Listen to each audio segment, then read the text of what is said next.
Hey, Tony guys here. Now listen, I want to talk to you about detecting a Jezebel spirit. And now, how you gonna know a Jezebel spirit? What you have to realize about this spirit. Now, it happens in different ways. Okay, it's different ways that this spirit inhabits a person. But what you have to realize is that it really can only reside inside of someone who has unhealed trauma. That's where a Jezebel spirit is nourished and flourishes. So, what you will notice about a Jezebel spirit is a Jezebel spirit will be in opposition to the Holy Spirit.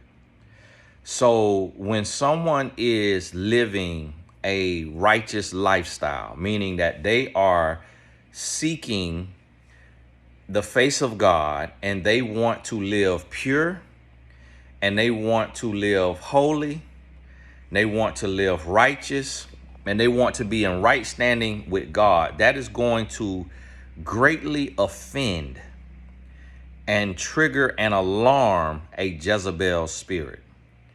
A Jezebel spirit will try to condemn, will try to control, and or try to change someone who is allowing the Holy Spirit to reside in them. So here's the thing. This is what you got to understand. A Jezebel spirit wants you to be in opposition of God. So if you are abstaining from sex, a Jezebel spirit will try to tell you that that abstinence from sex is unrealistic.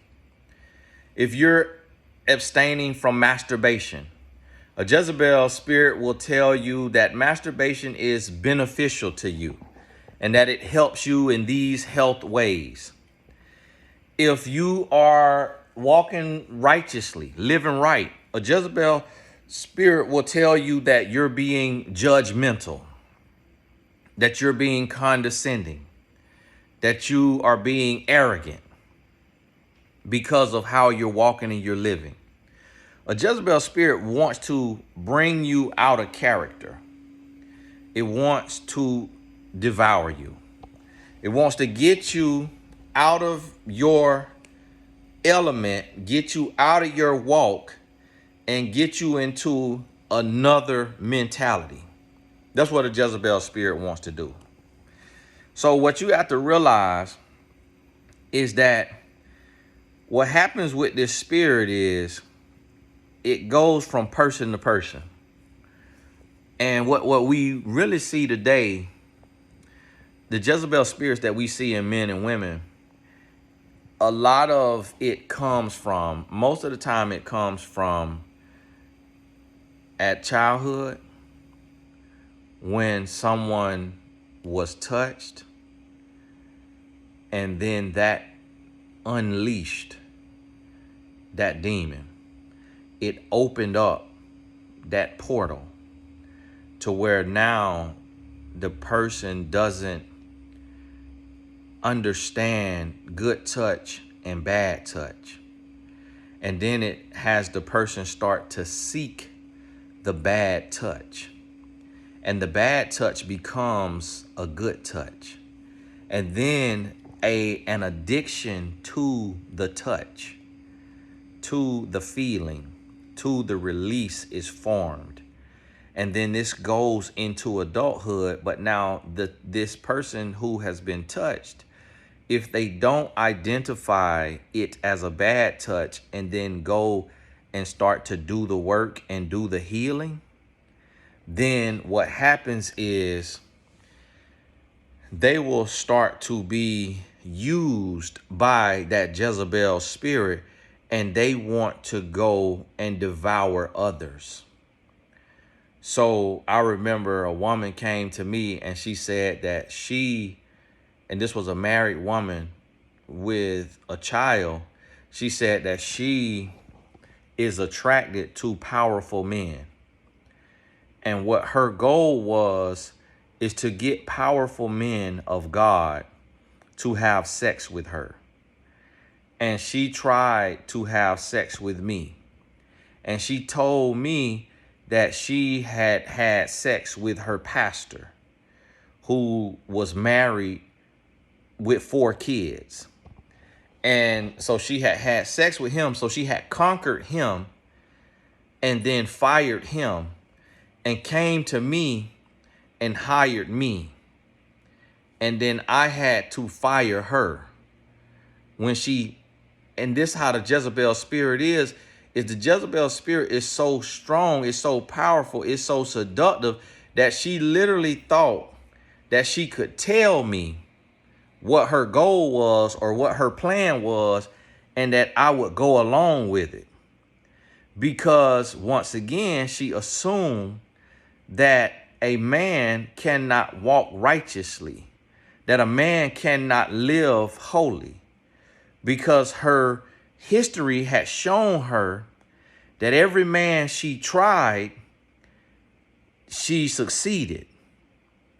So I'm hoping that I was the start of that spirit failing, and that spirit being called out, and that spirit being rebuked, and that spirit being challenged. And so what you'll see today in the form of a Jezebel spirit is you'll see this Jezebel spirit go on positive pages and make it their point to spew confusion and discord in the comments. Because what the Jezebel spirit wants to do, the Jezebel spirit wants to make an articulate argument in opposition of the Holy Spirit, and to label the Holy Spirit another spirit. So this is essentially, it's what they would want to call the pot calling the kettle black, but the Holy Spirit ain't the black kettle, or the pot ain't black.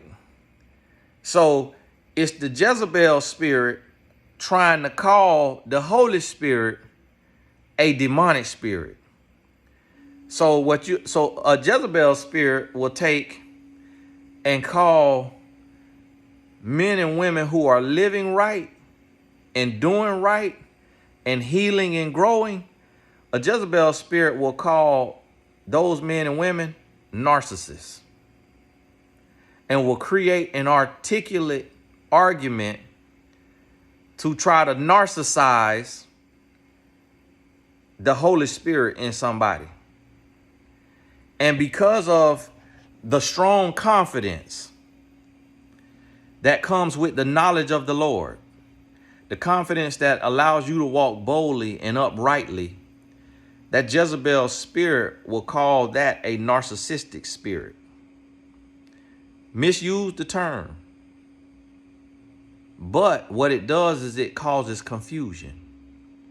So those who are not aware, those who are not aligned, those who are of a carnal mind, they will believe the Jezebel spirit. And then this Jezebel spirit also will be so powerful in the person that behind closed doors, the person's life will be a wreck. They'll be drunk. They'll be fornicating. They'll be high.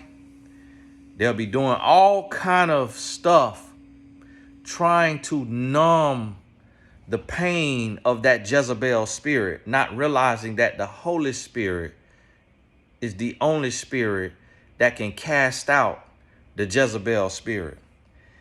Be mindful. Be aware.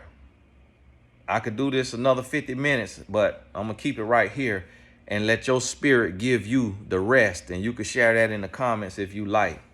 God bless you. We'll talk soon. Think about it. Sit with it.